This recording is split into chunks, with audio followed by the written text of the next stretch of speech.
Mari kita satu hati dalam doa. Bapak yang baik, terima kasih buat kasih setia, buat kebaikan Tuhan dalam kehidupan kami. Terima kasih buat sepanjang minggu ini Engkau menyertai, memberkati, mengurapi kami. Engkau memelihara kami Tuhan dengan damai sejahtera-Mu yang melimpah dan melampaui segala akal itu. Terima kasih Tuhan Yesus. Sebentar kami akan mendengarkan firman-Mu. Roh Kudus terangi hati dan pikiran kami hingga kami boleh mengerti, memahami, bahkan mengaplikasikan firman-Mu dalam kehidupan kami. Terima kasih. Kami mau katakan kami siap mendengarkan firman-Mu. Dalam nama Yesus, haleluya. Amin. Shalom Bapak Ibu Saudaraku, rekan-rekan terkasih Jemaat Home CC dimanapun berada. Hari ini kita akan belajar kebenaran firman Tuhan dengan tema besar hidup dalam roh. Ya, tentunya kita sudah belajar 3 hal, ya, 3 hal besar dalam 3 bagian sebelumnya, 3 subtema sebelumnya. Ya, tentu Bapak Ibu masih ingat bagian pertama mengajarkan bahwa hidup dalam roh dimulai dari penyerahan kendali. Ya, itu 3 minggu yang lalu. Kita berhenti menjadi sopir bagi hidup kita sendiri dan menyerahkan setir atau kemudi itu pada Roh Kudus. Ya, 2 minggu lalu. Ya, mengajarkan bahwa hidup di dalam roh itu harus dinyatakan dalam praktik sehari-hari. Jadi bukan hanya teori, tapi buah roh yang nyata di dalam perkataan, dalam konflik, dalam keuangan, dan dalam relasinya kita. Dan kemarin, minggu lalu, ya, kita belajar bahwa hidup dalam roh membutuhkan kemampuan membedakan pimpinan Tuhan. Kenapa? Karena tidak semua suara adalah suara Tuhan. Jadi kita belajar menguji dan mengenali suara gembala kita. Nah, Bapak Ibu Saudaraku, rekan-rekan terkasih, Jemaat Home CC dimanapun berada, hari ini kita masuk ke bagian keempat dan terakhir, ya, dari tema besar hidup dalam roh. Subtema hari ini, subtema 4, yaitu menjadi saluran berkat. Bukan hanya diri yang berubah, tetapi orang lain juga tersentuh. Dan pertanyaan yang akan kita jawab hari ini adalah, setelah kita menyerahkan kendali, setelah kita hidup dalam praktek, ya, sehari-hari dalam pimpinan Roh Kudus, terus setelah kita belajar membedakan pimpinan Tuhan, lalu apa? Untuk apa semua ini? Ya, kita akan menjawab pertanyaan ini. Apakah hidup dalam roh hanya tentang saya dan Tuhan? Apakah hanya tentang saya menjadi pribadi yang lebih baik? Apakah hanya tentang saya mendengarkan suara Tuhan dengan lebih jelas? Bapak Ibu Saudaraku, jawabannya tidak. Jika hidup di dalam roh terhenti atau berhenti di dalam diri kita, maka kita telah meleset dari tujuan Tuhan. Amin. Roh Kudus tidak pernah diam di dalam diri kita hanya untuk kepentingan kita sendiri. Roh Kudus selalu meluap keluar. Roh Kudus selalu mengalir. Roh Kudus selalu berdampak kepada orang lain. Katakan amin. Nah, yuk kita bahas. Ada 4 poin yang cukup penting untuk kita pahami berkaitan dengan subtema 4 ini, yaitu menjadi saluran berkat. Bukan hanya diri yang berubah, tetapi orang lain tersentuh. Ya, hari ini kita belajar dari Yohanes 7 ayat 37 sampai dengan 39. Kita belajar dari Kisah Rasul 1 ayat 8. Kita belajar dari 2 Korintus 2 ayat 14 dan Matius 5 ayat 14 sampai dengan 16. Yang pertama yang kita pelajari, Bapak Ibu Saudaraku, yang pertama mengalir air hidup. Ya, saya baca di dalam Yohanes 7 ayat 37 sampai dengan 39. Ya, Yohanes 7 ayat 37 sampai dengan 39. Ayat 37. Dan pada hari terakhir, yaitu pada puncak perayaan itu, Yesus berdiri dan berseru, "Barang siapa haus, baiklah ia datang kepadaku dan minum." Ayat 38. "Barang siapa percaya kepadaku, seperti yang dikatakan oleh kitab suci, dari dalam hatinya akan mengalir aliran-aliran air hidup." Ayat 39. Yang dimaksudkannya ialah roh yang akan diterima oleh mereka yang percaya kepadanya. Sebab roh itu belum datang karena Yesus belum dimuliakan. Hari ini kita akan belajar dari Yohanes 7 ayat 37 sampai 39 ini, di mana Yesus memberikan gambaran yang paling indah tentang hidup dalam roh, bukan di danau yang menampung, tetapi sungai yang mengalir. Amin. Nah, Bapak Ibu Saudaraku, untuk memahami Yohanes 7 ayat 37 sampai 39, kita harus mengerti dulu latar belakang Yohanes 7. Yohanes 7 ini menceritakan tentang Yesus yang menghadiri perayaan Pondok Daun atau Sukot di Yerusalem. Ini perayaan Sukot itu salah satu dari 3 perayaan besar dalam agama Yahudi. Setiap tahun, ribuan orang Yahudi dari berbagai daerah datang ke Yerusalem untuk merayakannya. Nah, Sukot atau perayaan Pedok Daun itu memiliki dua makna besar. Makna historisnya begini. Yang pertama makna historis ya. Perayaan ini mengingatkan bangsa Israel tentang 40 tahun mereka mengembara di padang gurun, hidup dalam pondok-pondok sementara. Di mana di situ Tuhan memelihara mereka. Tuhan memberi mereka air dari batu. Tuhan tidak pernah meninggalkan mereka. Itu perayaan Pondok Daun dari makna historis. Ya, perayaan Sukot dari makna historis. Yang kedua dari makna pertanian. Ya, perayaan Pondok Daun ya memiliki dua makna ya. Yang pertama dari historis, yang kedua adalah makna pertanian. Perayaan ini juga adalah panen raya. Jadi artinya gini, mereka bersyukur kepada Tuhan atas hasil bumi yang telah diberikan. Nah, salah satu ritual yang paling penting dalam Sukot atau perayaan Pondok Daun ini adalah upacara penuangan air. Setiap hari selama 7 hari, imam besar berjalan dari kolam Siloam ke Bait Allah, ya, membawa air emas. Di Bait Allah di hadapan ribuan orang, kemudian si imam besar ini menuangkan air itu ke atas mezbah. Sementara paduan suara menyanyikan Mazmur 113 sampai 118, ya, yang disebut Halel. Nah, ritual ini melambangkan doa bangsa Israel kepada Tuhan. Ya, di mana doanya adalah Tuhan curahkan roh-Mu seperti air ke atas tanah yang kering. Bangsa Israel mengingat nubuat Yoel 2 ayat 28 bahwa satu hari nanti Allah akan mencurahkan roh-Nya ke atas semua manusia. Ya. Nah, di tengah puncak perayaan itu pada hari terakhir dan yang paling kudus, ketika imam besar menuangkan air, Yesus di situ berdiri, Bapak Ibu Saudaraku. Dan dia berseru dengan suara nyaring di dalam Yohanes 7 ayat 37 sampai 38 ini. Barang siapa haus, baiklah ia datang kepadaku dan minum. Barang siapa percaya kepadaku, seperti yang dikatakan kitab suci, dari dalam hatinya akan mengalir aliran-aliran air hidup. Wow, ini pernyataan luar biasa. Dan luar biasa berani sekali pada saat itu. Yesus sedang berkata begini, kalian semua menantikan pencurahan roh. Kalian semua haus akan hadirat Allah. Dan Yesus katakan, aku adalah jawabannya. Datanglah kepadaku, percayalah kepadaku. Dan bukan hanya kamu akan dipuaskan, tetapi dari dalam dirimu akan mengalir air hidup itu keluar. Untuk memberkati orang lain. Bapak Ibu Saudaraku, inilah inti dari hidup di dalam roh. Yang sering kita lewatkan. Kita sibuk minta Roh Kudus penuhi diri kita. Nggak apa-apa. Amin. Dan itu baik. Tapi kita sibuk juga berdoa, Tuhan penuhi aku dengan roh-Mu. Itu benar. Ya, itu benar. Kemudian kita berkata, tapi Yesus berkata bahwa kepenuhan roh tidak berhenti dalam diri kita. Tapi roh itu mengalir keluar. Ia menjadi berkat bagi orang lain.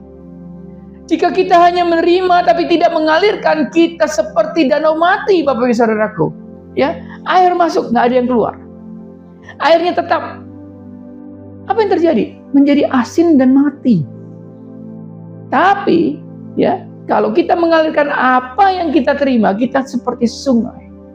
Air selalu segar, selalu memberikan kehidupan kepada apapun yang dilaluinya. Ya. Yuk kita bedah Yohanes 7 ayat 38 sampai 39 ini dengan seksama, ya. Dikatakan gini. Dari dalam hatinya akan mengalir aliran-aliran air hidup. Perhatikan kata mengalir. Dalam bahasa Yunani kata ini menggambarkan kata mengalir itu air yang bergerak dengan kuasa keluar. Ya, jadi air yang bergerak itu bukan netes, bukan juga ngerembes, ya, tetapi mengalir dengan deras seperti sungai. Jadi kalau saya mau katakan ini bukan gambaran orang Kristen yang pasif. Ini gambaran orang Kristen yang aktif memberkati. Katakan amin. Perhatikan juga kata dari dalam hatinya. Jadi tadi udah kata mengalir, kemudian dari dalam hatinya. Ini artinya apa? Bukan dari luar loh. Bukan karena dipaksa loh. Bukan karena kewajiban loh. Tetapi karena ada sesuatu yang hidup di dalam, yaitu Roh Kudus yang secara alami meluap keluar. Dan Yohanes memberikan penjelasan dalam ayat 39, 7 ayat 39 ini. Yang dimaksudkannya ialah roh yang akan diterima oleh mereka yang percaya kepadanya. Jadi Bapak Ibu Saudaraku, air hidup ini adalah Roh Kudus sendiri. Katakan amin.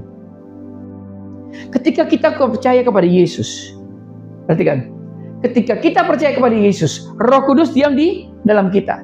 Dan ketika Roh Kudus diam di dalam diri kita, di dalam kita, Dia tidak pernah tinggal diam. Ia selalu bergerak. Ya, Ia selalu bekerja. Ia selalu meluap keluar dalam bentuk kasih, sukacita, damai sejahtera, kesabaran, kemurahan, kebaikan, kesetiaan, kelemah lembutan, dan penguasaan diri. Tapi perhatikan, tetapi tidak hanya untuk kita sendiri, juga untuk orang lain melalui kita. Wow. Tapi saudaraku, rekan-rekan terkasih, jemaat Home Sisi dimanapun berada, pertanyaan yang harus kita tanyakan kepada diri sendiri adalah gini: apakah ada sesuatu yang mengalir keluar dari hidup saya selama ini?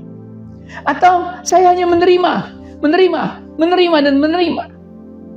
Apakah kasih yang saya terima dari Tuhan mengalir keluar kepada pasangan dan anak-anak saya?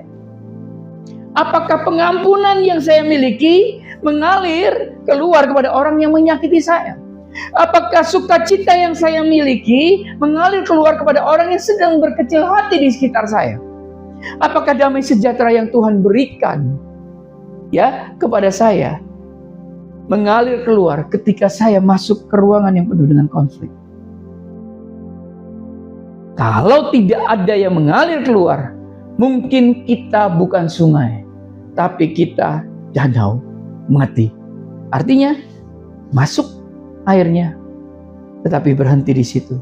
Dan lama-lama air itu menjadi stagnan, tidak segar, bahkan beracun. Ada satu ilustrasi yang menarik untuk kita lihat, yang mudah-mudahan bisa melekat di hati kita, Bapak Ibu Saudaraku ya. Ada dua jenis perairan di dunia ini. Yang pertama adalah sungai. Sungai itu memiliki aliran, aliran air. Air masuk dari hulu, kemudian terus dan air keluar ke hilir. Karena airnya terus bergerak, sungai tetap segar. Ikan itu hidup di dalamnya. Tumbuh-tumbuhan di tepiannya itu juga jadi subur. Hewan datang untuk minum, Bahkan manusia membangun kota di sepanjang sungai karena sungai memberikan kehidupan. Yang kedua adalah danau. Danau juga ada dua, Danau ini seperti ini, yang ada aliran keluar, danau ini segar. Tapi ada danau yang tidak memiliki aliran keluar. Airnya masuk, tapi tidak pernah keluar. Nah, danau seperti ini disebut danau mati. Nah, danau mati di Israel adalah salah satu danau paling terkenal di dunia.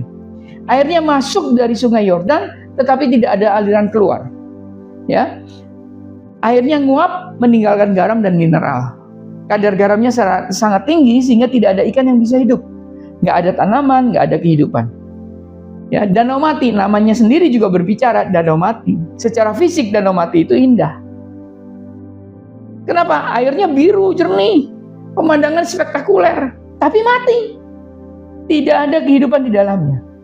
Nah, Bapak Ibu perhatikan, Bapak Ibu Saudaraku, rekan-rekan terkasih, perhatikan baik-baik.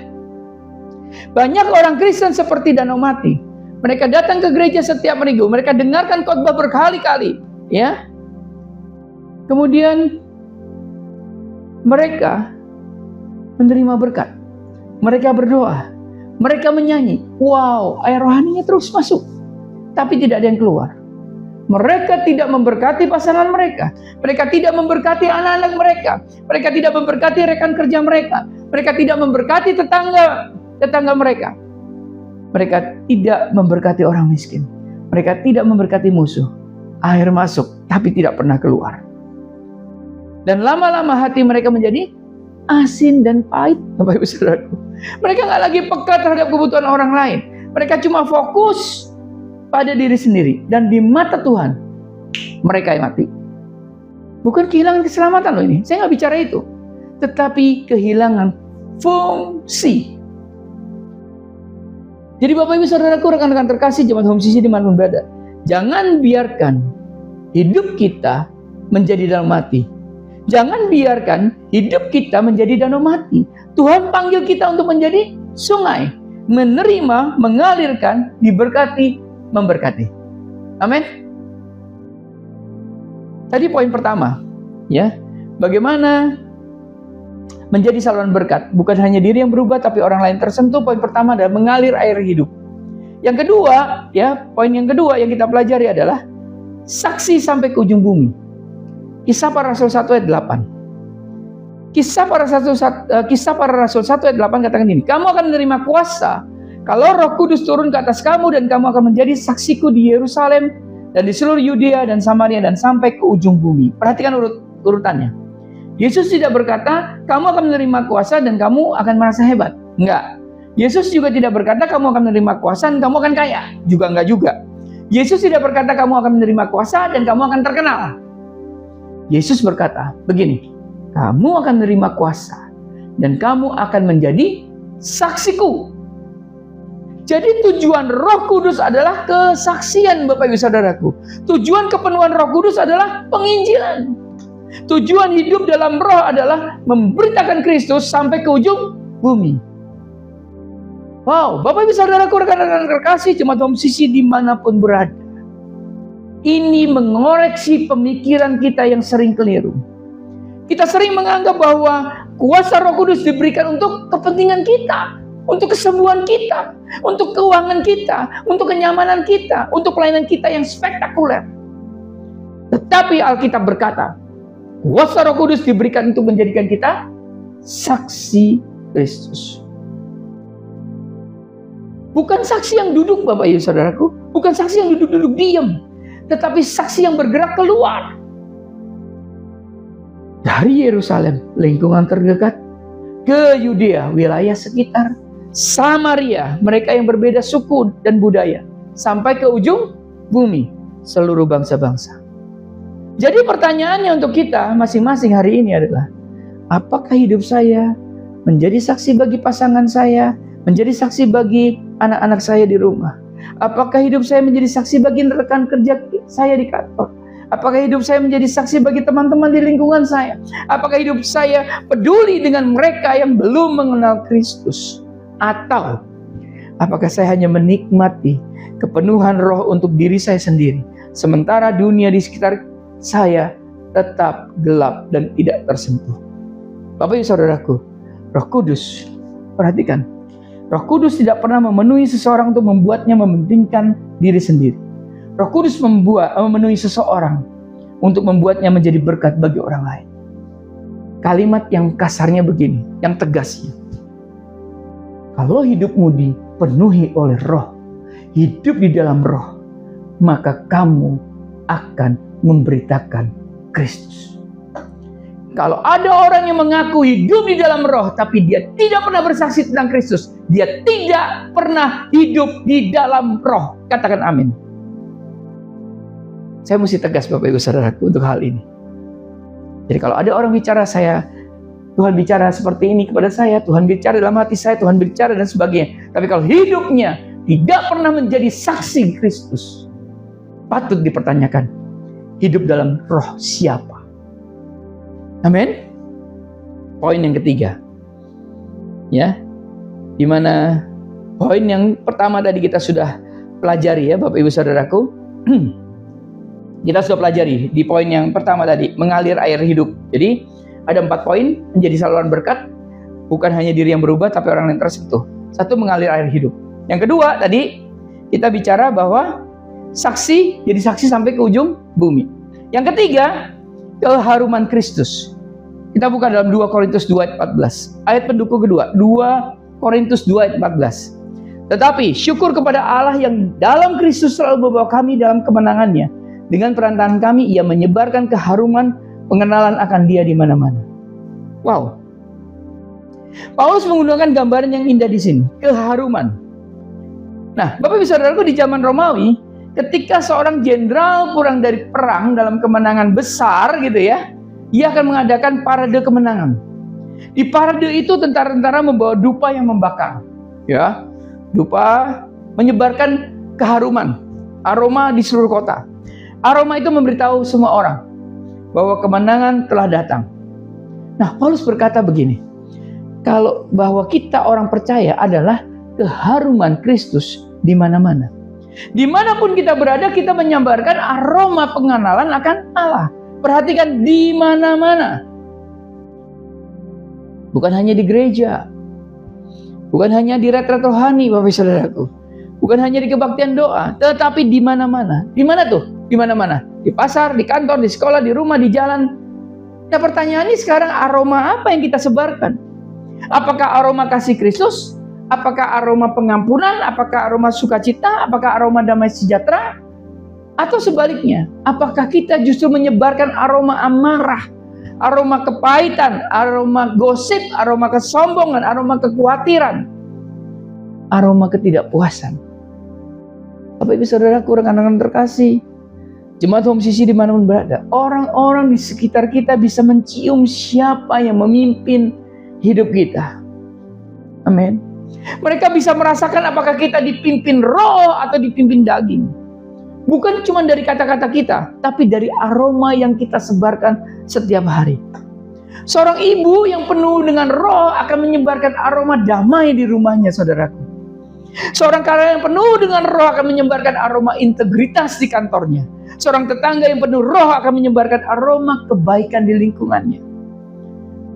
Mereka mungkin tidak mengucapkan banyak kata tentang Yesus. Mungkin enggak. Tetapi aroma hidup mereka membuat orang lain bertanya, ada apa dengan dia? Mengapa dia berbeda?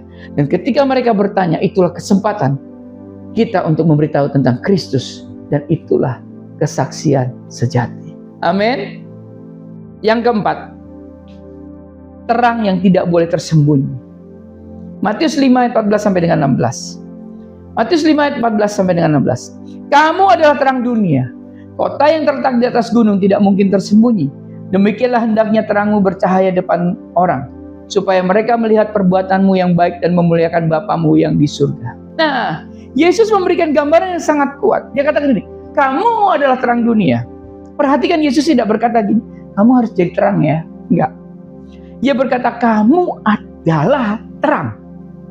Jadi ini bicara apa? Ini bicara identitas, Bapak Ibu Saudaraku. Ya, kita sudah menjadi terang karena Kristus ada di dalam kita. Terang itu sudah ada. Jadi bukan kamu jadi terang ya. Enggak. Kamu adalah terang. Tapi masalahnya begini, terang itu bisa ditutupi. Kita bisa menyembunyikannya di bawah gantang. Kita bisa menutupinya dengan kesibukan. Terang itu bisa tutup dengan dosa, dengan ketakutan, dengan kemalasan rohani. Yesus berkata, jangan sembunyikan terang itu. Biarkan terangmu bercahaya. Jadi ingat loh, bukan jadi terang, tapi kamu adalah terang. Dan yang harus dilakukan adalah biarkan terang itu bercahaya. Kenapa? Atau untuk apa? Supaya orang melihat perbuatanmu yang baik dan memuliakan Bapamu. Dan ini penting. Tujuan dari perbuatan baik kita itu bukan kita agar kita dipuji, Bapak Ibu Saudaraku. Bukan agar kita terkenal, bukan agar kita disebut, oh orang Kristen yang baik ya. Bukan. Tujuannya adalah kalau kita menjadi baik, supaya Bapa di surga dimuliakan. Ketika orang melihat hidup kita yang penuh kasih, penuh pengampunan, penuh damai, penuh integritas, mereka mulai bertanya. Dan ketika mereka bertanya, kita menunjuk kepada Kristus. Dan ketika mereka percaya kepada Kristus, siapa yang dimuliakan? Bapa yang dimuliakan. Amin. Bapak Ibu Saudaraku, inilah tujuan akhir dari hidup dalam roh. Bukan agar kita merasa rohani. Bukan agar kita memiliki pengalaman yang spektakuler. Bukan agar gereja kita dikenal dengan hebat. Tetapi agar apa? Bapa dimuliakan melalui hidup kita. Yang kemudian kita menjadi saluran berkat bagi orang lain. Bapak Ibu Saudaraku, rekan-rekan terkasih, Jemaat Home Sisi dimanapun berada. Setelah kita membahas 4 poin di atas ya tadi, maka sekarang kita masuk dalam ujian praktis kita. Ujian dengan sebuah pertanyaan, apakah kita sungai atau danau? Yuk, kita namanya ujian, kita cek ya. Kita mulai cek, saudaraku. Yang pertama kita cek, apakah ada orang yang hidupnya berubah karena kehadiran kita? Coba ayo kita renungkan. Apakah ada orang yang hidupnya berubah karena kita hadir di tengah-tengah itu? Bukan karena kita hebat, tetapi karena Roh Kudus melalui kita. Ketika kita masuk ke satu ruangan, apakah suasana jadi lebih damai? Ketika kita berbicara, apakah ada orang-orang yang merasa dihibur, ditegur dengan kasih, atau dibangun? Atau sebaliknya, kehadiran kita membuat jadi runyam. Kehadiran kita membuat orang tegang. kehidupan kita, kehadiran kita membuat orang takut salah atau nggak nyaman. Perhatikan, ujian pertama, kalau kita hidup di dalam roh, apakah orang yang hidupnya berubah karena kehadiran kita? Yang kedua, kapan terakhir kita menjadi berkat bagi orang yang tidak bisa membalas kebaikan kita? Lukas 14 ayat 13-14 begini, apabila engkau mengadakan perjamuan, undanglah orang-orang miskin, cacat, lumpuh, buta, dan engkau akan berbahagia, karena mereka tidak mempunyai apa-apa untuk membalasnya kepadamu. Bapak ibu saudaraku, sebenarnya saya minta maaf, saya harus katakan ini. Apakah kita hanya baik kepada orang yang baik kepada kita? Apakah kita hanya memberi kepada orang yang bisa memberi kembali? Ada kepentingan. Atau kita mengalirkan berkat kepada mereka yang tidak bisa membalas. Perhatikan. Kalau kita mengalirkan berkat kepada orang-orang yang tidak bisa membalas, itulah sungai yang sejati. Amin. Ujian yang ketiga. Apakah orang-orang terdekat Anda, terdekat kita, pasangan, anak, orang tua, saudara, merasakan bahwa kita adalah saluran berkat? Ini ujian yang paling jujur. Buat saya juga.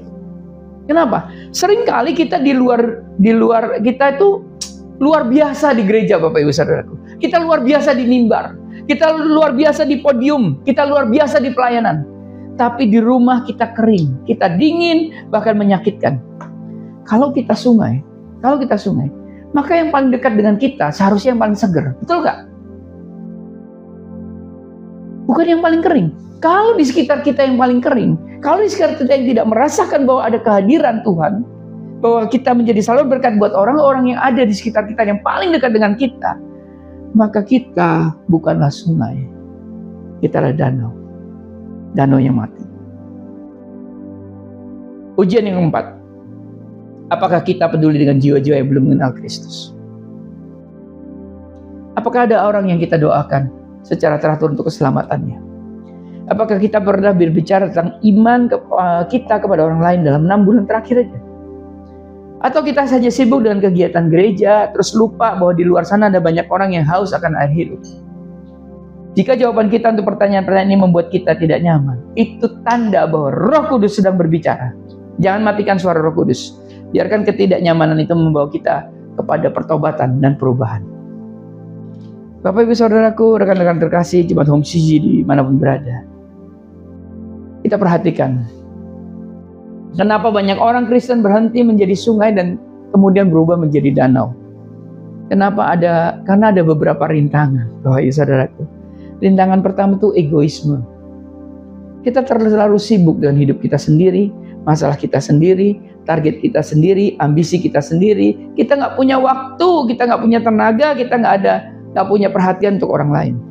Kita lupa bahwa berkat yang kita terima tidak untuk kita nikmati sendiri.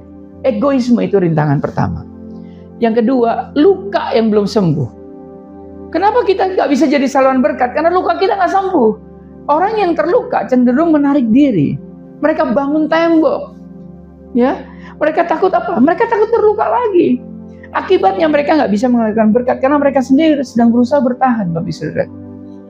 Bapak Ibu Saudaraku, bawalah luka kita kepada Tuhan, biarkan Dia menyembuhkan. Karena luka yang tidak disembuhkan akan membuat air hidup itu terhambat. Yang ketiga, kesombongan rohani. Rintangan ketiga, kita tak pernah bisa jadi sungai dan kita selalu jadi danau. Karena kita merasa sudah dewasa. Wah, levelnya udah di atas. Wah, kita sudah paham firman.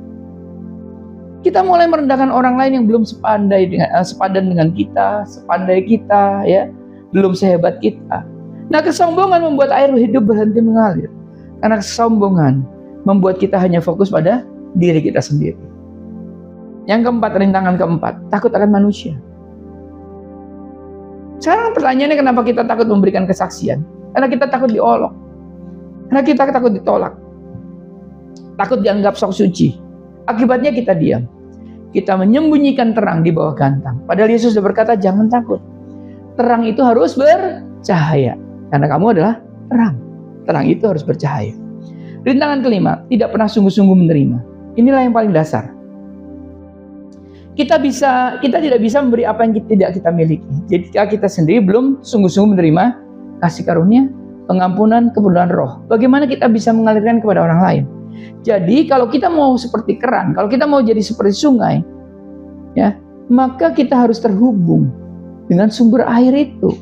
Berapapun keras kita putar keran, tapi kalau kita tidak terhubung dengan sumber airnya, maka nggak ada air yang keluar.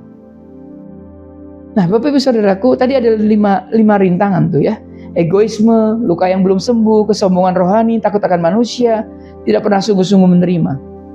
Ayo bawa kepada Tuhan. Rintangan mana yang sekarang menjadi rintangan dalam hidupmu? Bawa kepada Tuhan, minta Tuhan bongkar. Karena Tuhan ingin kita menjadi sungai dan bukan menjadi danau. Bapak Ibu Saudaraku, hidup dalam roh sebagai saluran berkat. Saya mau katakan gak usah spektakuler, gak harus. Mulailah dengan hal-hal yang kecil. Mulailah dengan di rumah. Jadi saluran berkat bagi pasangan kita, anak kita, orang tua kita, saudara kita. Jangan hanya menerima kasih dari mereka, ya, tapi belajarlah memberi. Jangan hanya menuntut, dipahami, tapi belajarlah memahami. Jangan hanya ingin dilayani, tapi belajarlah melayani. Setiap kata yang membangun, setiap tindakan kecil, kebaikan, setiap pengampunan yang diberikan itu adalah air hidup yang mengalir. Ya, kita mulai di tempat kerja atau sekolah. Jadilah karyawan ya, atau murid yang berbeda. Kerjakan tugas dengan integritas. Bantu rekan yang kesulitan. Gak usah ikut gosip-gosip lah. Jangan iri dengan keberhasilan orang lain. Jadilah sumber damai di tengah tekanan. Ketika orang bertanya, kenapa kamu berbeda? Itulah saatnya kita berbagi tentang Kristus. Ya, kita jadi berkatlah di lingkungan sekitar kita, dalam gereja, dalam dunia. Ya. Nah, Bapak Ibu Saudaraku, kalau kita lihat, kita telah menyelesaikan 4 bagian dalam rangkaian khotbah hidup dalam roh. Yang pertama, penyerahan kendali. Siapa yang pegang setir hidup kita? Kedua, praktek sehari-hari.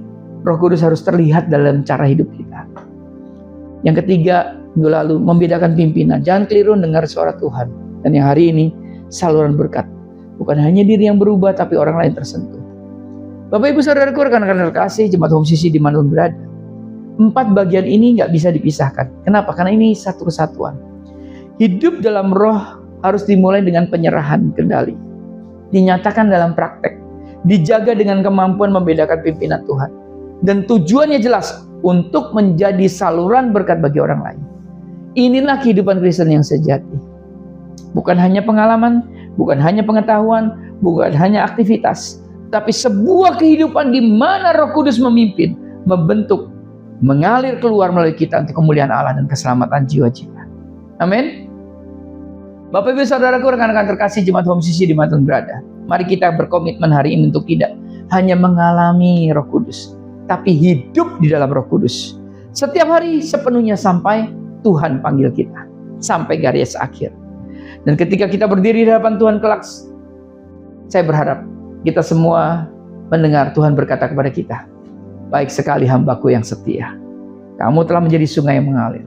Kamu telah menjadi terang di dunia. Kamu telah menjadi keharuman Kristus. Masuklah ke dalam sukacita Tuhanmu.